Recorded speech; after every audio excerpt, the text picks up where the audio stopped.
Hey guys, what's up? It's me, Thomas. Tonight we're back with Food Theory, and today, well, this one's called You'll Never Eat Vanilla Again, which, yeesh. I kind of feel bad, because, I mean, this is one of my favorite ice creams. Oh boy. Well, right, this is gonna hurt. I feel like this is gonna be an attack on my favorite food, too. Well, anyway, wish me luck, because we're about to see the dark side of vanilla. So, wish me luck. Be sure to like, subscribe for more. Hope you enjoy it. Let's go. Say goodbye to your vanilla ice cream, friends, because it's on the verge of going extinct. The only thing that may be able to save it is this. Beaver? Beaver butt. Eh. Wait, what? You're kidding me.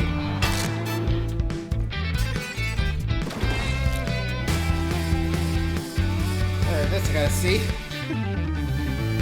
Hello, Internet! Welcome to Food Theory, the show that's spicy in the streets and vanilla in the sheets. Sheet cakes, that is. Yeah. Of course, that's what I'm talking about. You know, of all the flavors out there, vanilla kind of gets itself a bad rap. I mean, it's the word that's outright used to describe something plain, boring, and flavorless. Like, I think I speak on behalf of all former kids out there when I say that I legit grew up believing that vanilla ice cream was just like the base flavor of ice cream. It was what all ice cream was until you decided to mix in whatever the real flavor was gonna be. Like chocolate to make chocolate ice cream or cookie pieces to make cookies and cream. In the eyes of the world, vanilla is merely the layover flight on your way to more exotic flavor destinations. But despite its humble public persona, the business of vanilla is anything but plain. In the past few years, vanilla's ascended to become the second most expensive spice in the world, second only to saffron. In fact, vanilla is worth more than its weight in silver, reaching nearly $700 per kilogram at its peak. But what makes vanilla, of all things, so expensive?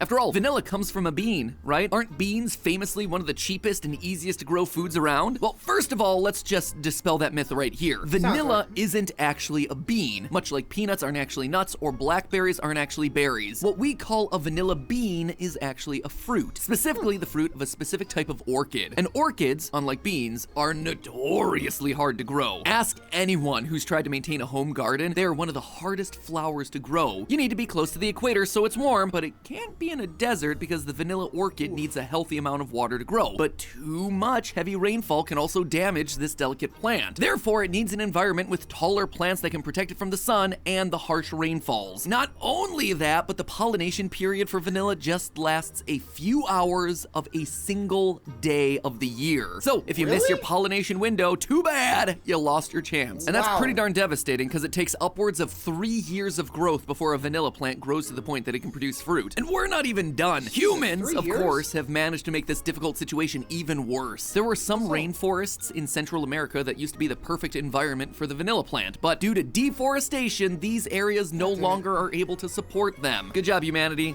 Slow clap.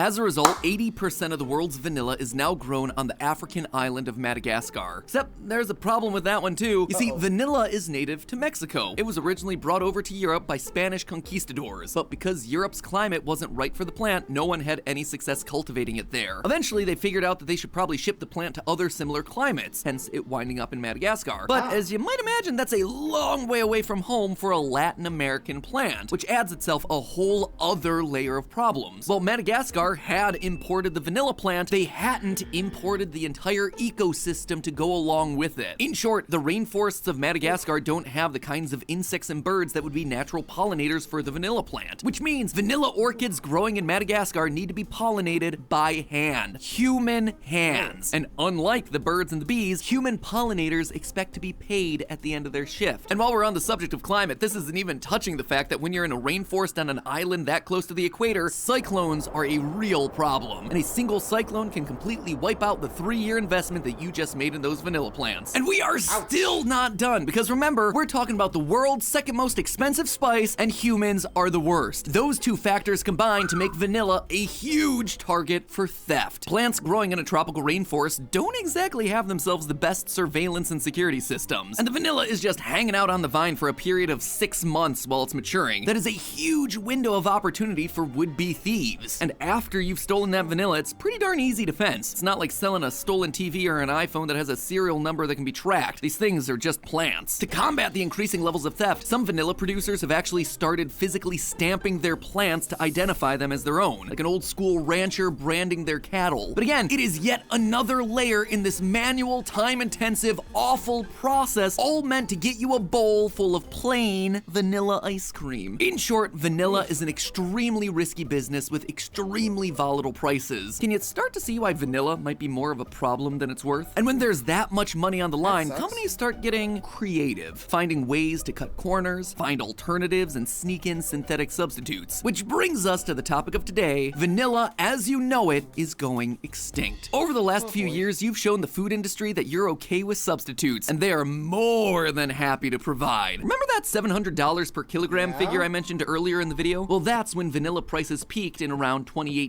In 2020, at the height of the pandemic, the price of vanilla crashed nearly 50% from that number, with Madagascar rushing to try and set a minimum price floor of $350 per kilo, otherwise their economy would crumble. Several analysts speculated that there were two main reasons for that 2020 price crash. One, decreased demand from restaurants. Makes sense, no one was eating out. But more importantly, there was also point number two, an uptick in home cooking and baking. At first, that might not make a whole lot of sense. Most baking recipes require vanilla in there somewhere, and if there are more people baking, that should translate to more vanilla sales, right? Wrong. I checked several local groceries, and the going price for a tiny 2-ounce bottle of all-natural vanilla extract goes for anything between $7 and $10 depending on the brand. $10 for a bottle that you could chug in a single swig. On the other hand, an 8-ounce bottle of imitation vanilla made with artificial flavors costs less than $1. 4 times the amount of stuff for 1/10 the price. Suddenly, when home cooks had to do their own grocery shopping, they decided that when it comes to vanilla, all natural flavors aren't really worth the cost. This wouldn't be the first time that people have turned to replacements in search for that vanilla flavor. You may have heard an old urban legend about how food companies would flavor food using goo from beaver butts. No? Am I the only one interested in the history of butt goo? Fine, unsurprising. Well, regardless, in the early 1900s, people discovered an amazing new substance called castoreum. This milky yellow goo was able to be used in both perfumes and as a food additive because of its smoky smell with hints of floral vanilla. There's just one problem. Castoreum exudes from a beaver's castor sac. How to put this delicately, a scent sac that's located near the anal gland. If you're wondering why beavers would excrete this sort of pungent goo, it's for the purpose of marking their territory. You know, once you've mixed it with the requisite urine, of course. In recent years, there's been a movement toward banning the use of castoreum. Not because people are grossed out by the idea of a food additive coming from a beaver butt, but because it's actually hard to procure in a way that's safe and humane for beavers. In some cases, hunters would just straight up kill the beavers to get to it, though technically you can harvest it from a more delicate procedure, provided you're willing to poke your fingers in places that no human fingers should dare to go. That being said, if you're wondering how much beaver butt goo is actually in your food in place of regular vanilla, rest easy, friends, consumption is really low. As of 2010, only about 300 pounds of the stuff was being consumed annually. I realize that 300 pounds might sound like a lot of butt gunk, but to put it in perspective, that is a tiny fraction of the amount of vanillin that's produced each year, around 1/10 of 1%. If this 5,000 by 5,000 pixel square is the amount of vanillin that we're consuming each year, that one single individual pixel right there, that is the amount of stuff that's coming out of beaver butts and making its way into the food that you eat. And suffice it to say, it's not going into the $2 container of Cool Whip that you're picking up at the local Piggly Wiggly. When food makers sell this stuff, it's being sold as a fancy delicacy, because food is a weird industry where sometimes you're just able to poop out gold. By the way, notice that I said vanillin, not vanilla in that last paragraph. That wasn't a typo. See, when you take a vanilla bean and extract its components, the primary extract is called vanillin, a chemical compound with the formula C8H8O3. That substance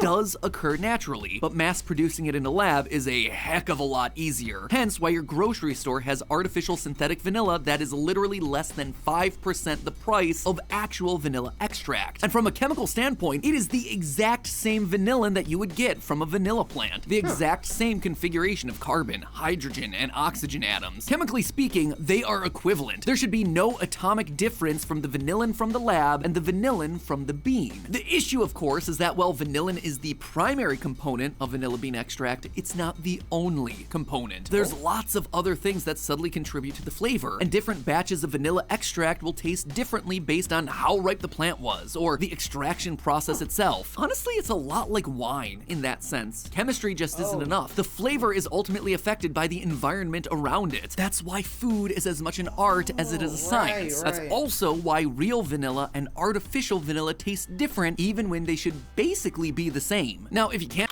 Oh yeah, that is true. You know, like, the whole expression of aged like a fine wine, it's because nature is allowing it to ripen to the point that it's the best.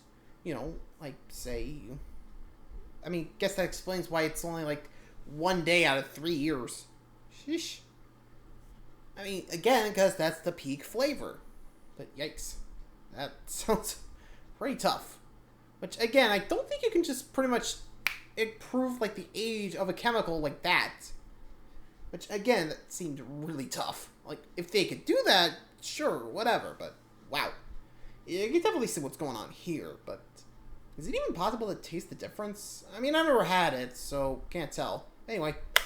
Can't tell the difference between artificially synthesized vanillin and actual vanilla extract, by all means, save your money and opt for the cheap stuff. Vanillin is vanillin, no matter where it comes from. The bad news is, if you can tell the difference, you may not have a choice in the matter. The majority of vanillin is artificially produced, and while you can certainly choose between the two if you're baking your own cookies, you don't get to decide between the two when you're buying a package of cookies off the shelf. So, is this supposed to be the part of the episode where I tell you all to begin a letter-writing campaign telling your favorite food companies to stop using artificial vanillin and start using the natural stuff? No, and not just for one, but rather two reasons. First off, the substitute is, like I've said, a chemically pure version of the extract that you're trying to get out of a vanilla bean. Is it the exact same flavor? No. Mother Nature makes sure that she's still got her own unique home recipe that labs can't reproduce yet, but it's close. At least close enough to smooth away a 400% cost difference. So if you don't want to be paying extra for that ice cream, artificial is going to be the way to go. But more importantly, there's also point number 2. A letter campaign may not actually be necessary at this point. Over the past decade, there's been increased pressure on food companies to ditch artificial flavors. Back in 2015, Hershey and Nestle both made headlines by announcing that they would ditch artificial vanillin for 100% natural vanilla. Ditto for Kellogg's and General Mills. In 2017, McDonald's announced that they would be doing the same thing with its soft serve ice cream. We began this episode by talking about how vanilla prices were skyrocketing, peaking at over $600 per kilogram in 2018. And this is why. Demand for genuine vanilla has reached new heights, with more and more food brands wanting to make the move to the real stuff so that they can advertise that they use no artificial flavors. Instead of trying to cut costs and use the cheapest stuff possible, more and more premium brands are going au naturel, driving vanilla prices higher than ever. So really, there are two very different futures awaiting your scoop of vanilla ice cream. Either companies continue to try and squeeze artificial vanilla into everything, wanting to save money by using a less expensive vanilla substitute, but there's also those that feel compelled to use real vanilla in their products in order to stay all natural. But rest assured, you're gonna be feeling that in the price that you pay at the grocery store. Regardless of which vanilla becomes the public's top choice and which goes extinct, let's all just collectively celebrate humanity's good decision of not having to put our fingers where a beaver's sun don't shine just to get a sweet, sweet vanilla substitute. But hey, that's just a theory. A food theory. Bon appetit.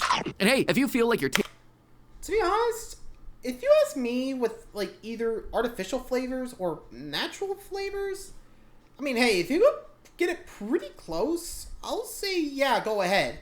If not, then yeah, go natural.